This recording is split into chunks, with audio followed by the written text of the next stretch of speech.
Welcome to Young Voices Changing the Currents. I'm your host, Haley Platt. My goal is to create a safe space that inspires students to share, inspire, and shape their futures together. Special thank you to our sponsors, Siembra Mobile. Thank you for listening today and subscribe if you haven't already. Let's dive right in.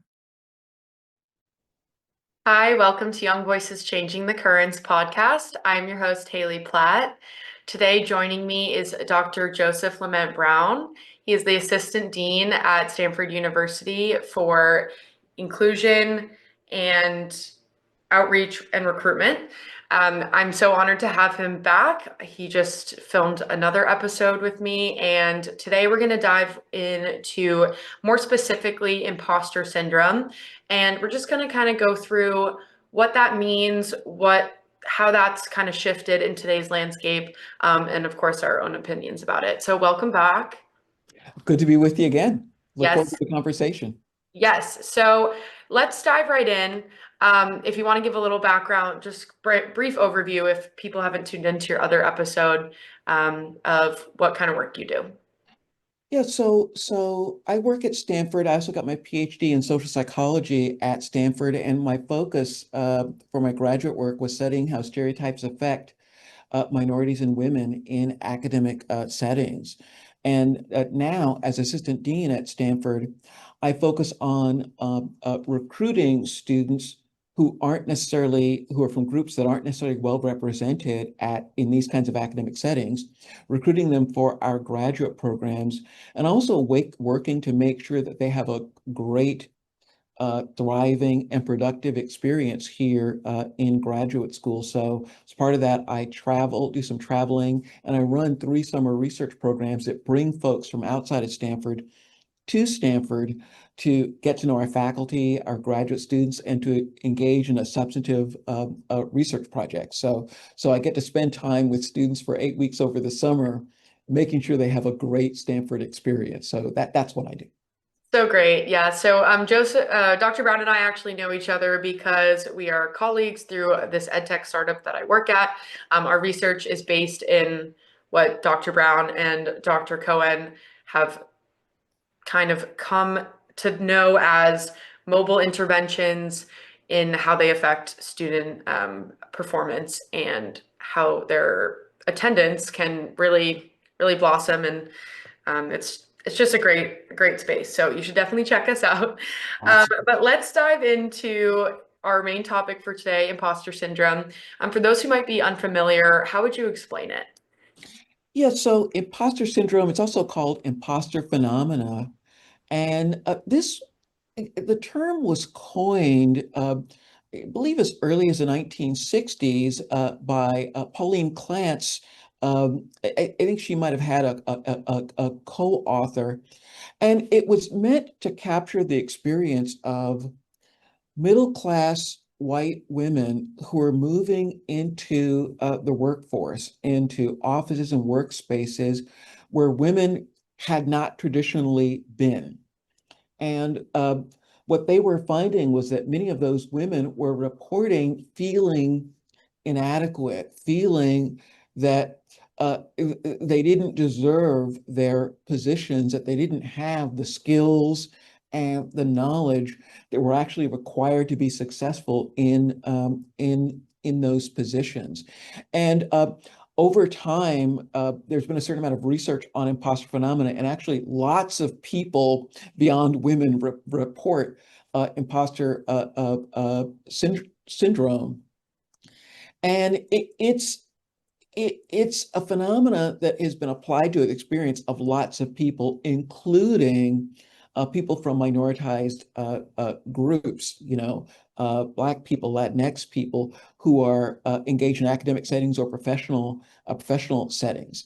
And I will tell you, by the way, as someone who works with graduate students, imposter phenomena is a ubiquitous experience in graduate school. So I can't tell you the number of grad students I've talked to who report having exactly that kind of experience. Right. Yeah, I think it's very interesting because the way that the phenomena was derived was a very narrow mindset. So I think it's interesting how much it spread. I was born in the 2000s. I've only known it as something that has been predominantly in academic spaces and maybe the workforce as well. But I think it's really interesting the shift that we've seen of just how much it's tried to encompass. And I kind of want to break that down of why something that is maybe outdated or too generalized, Mm, why that maybe could have a negative impact on students and how we want to change that. So boy, um, question. yeah, so let's start out with, do you remember a time when you first heard about it and in an academic or professional space, and what went through your mind? Yeah, boy, I remember encountering this as early as my undergraduate years. Uh, um, and at that time, feeling like it really did capture what I was feeling, you know, uh, that sense that, boy, there are things going on, there are areas of knowledge that are out there that I should know to be able to navigate this space, and I don't know it. You know, my skills aren't up to this, and I don't quite know what to do about it. Mhm. But that also starts to get at sort of my problem with it as a concept, because I think there are other things that masquerade as imposter phenomena. For example, that sense of not belonging.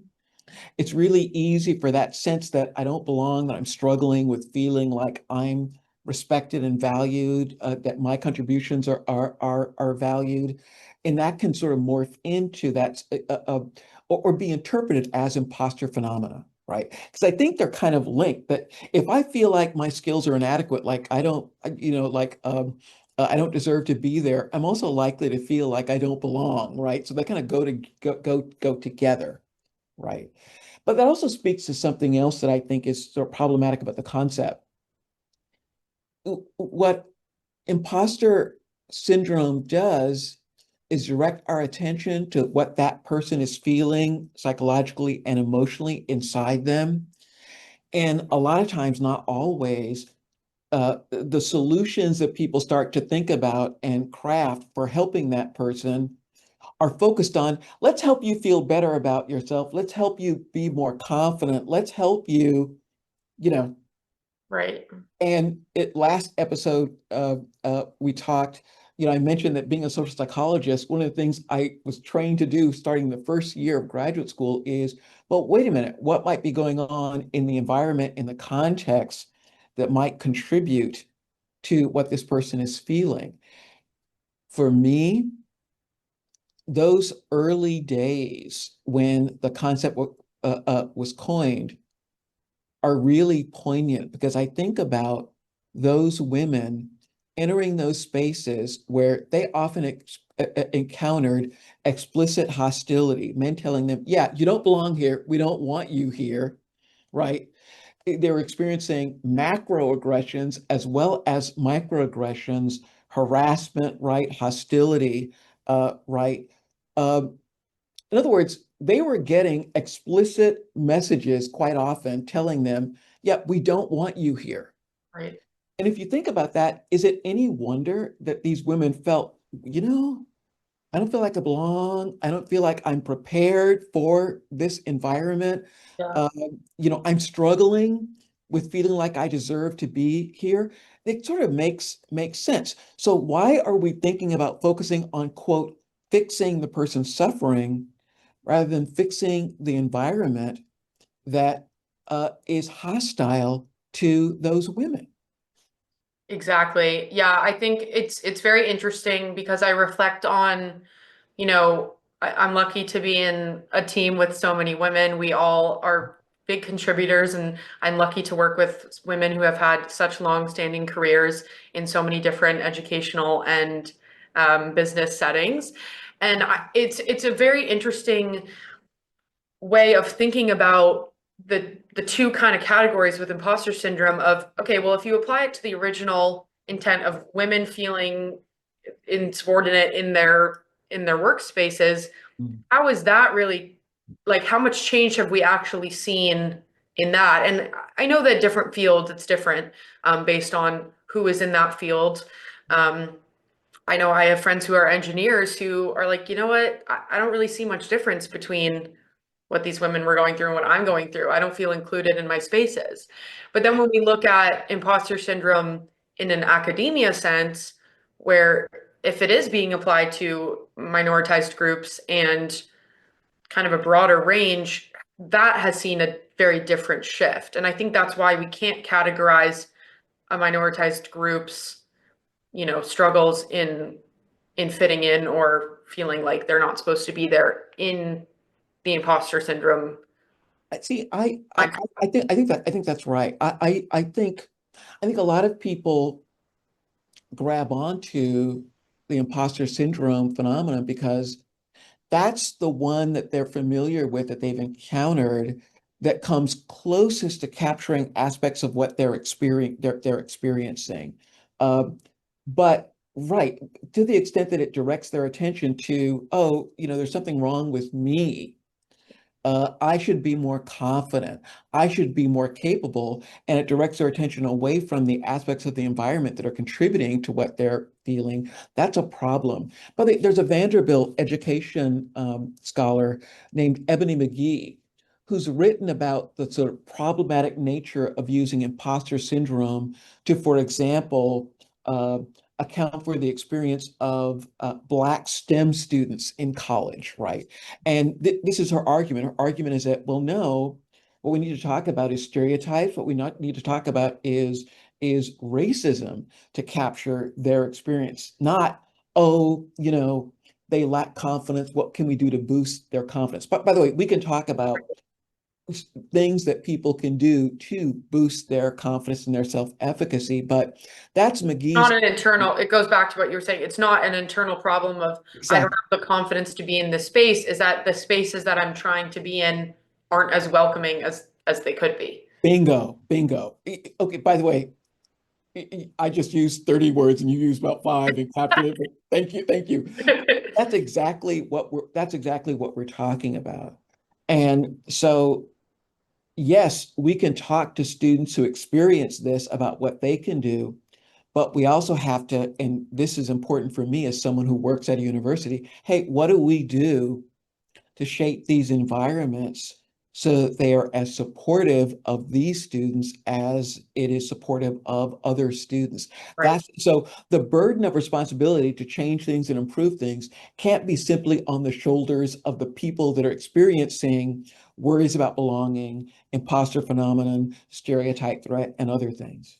Yes, I think it goes back to what we were talking about earlier of accountability in our Mm. last episode, taking back control of things that are in fact in your control and then accepting or not accepting, but keeping in mind that some things are out of your control and trying to determine, where your energy should lie. And I think a lot of people who are either graduating from high school, graduating from college, have this uncertainty and this sense of doom kind of looming over them of not knowing what path they should be on or not knowing what spaces they fit in. And I constantly try to remind people, because we all Mm. get in these positions, that at a certain point, like you are in charge of what you're doing. And if you don't like something, then you can change it. And then there's other factors that of course are outside of your control that you can't change. And it's kind of walking a fine line between acceptance and wanting to see the change and whether you're going to have an impact on that change or not. No, yeah, boy, yeah, yeah, I completely agree with you. What you were saying reminded me of two other points. Two, one of them is, I think, an insight that can be really helpful to students, and that is that experiencing some frustration and difficulty, failure, especially in those early weeks of college. And those frustrations could be academic, but they could be social. That, hey, you're having trouble finding, groups of folks that you can really identify with. It could be, those kinds of troubles. If those students can understand, you know what, those experiences are normal. Big college is this new environment, and you've got to navigate it. And you're experiencing those difficulties doesn't mean you don't belong. It doesn't mean you don't fit. It doesn't mean that you're inadequate. It means that you're experiencing college, right? Yeah. And things get better. So, by the way, Jeff Cohen, our colleague with Siembra, and his colleague Greg Walton, both of them are at Stanford. They did a really great intervention at the college level that involved exactly this, telling students at the end of their freshman year, hey, guess what? The struggles that you experience, they're going to pass. And they heard from upperclassmen who talked about their own experiences and how things got better. And the thing is, students getting that message, they did better academically. By the way, not just in the next year, but as much as the improvement in performance was seen as they graduated college. That's how powerful the intervention was. So that's one thing, communicating to students that challenge, difficulty, and frustration, they don't carry a message about you not belonging. They carry a message that what you're doing is challenging, Right. but things can get better. You can improve. So connect with you. That's one thing. The other thing I thought that was sparked by what you were saying is that, in the last meeting, we were talking about the importance of finding your communities, finding people you can talk to. Well, one of the powers involved in that is that when you're talking with people who are having a similar challenging experience as you are, you all can get together and you can say, you know what change could make things better for us? Let's go talk to the college about implementing this change. Mhm. Let's go let them know, here's what we're experiencing, and here's a change you can make that would help us all to thrive. Can we talk about your making that change? Right. Right. And this gets to one of the problems that I see with imposter phenomena. To the extent that we see it as, oh, I'm struggling with this on my own. I've got to solve it on my own.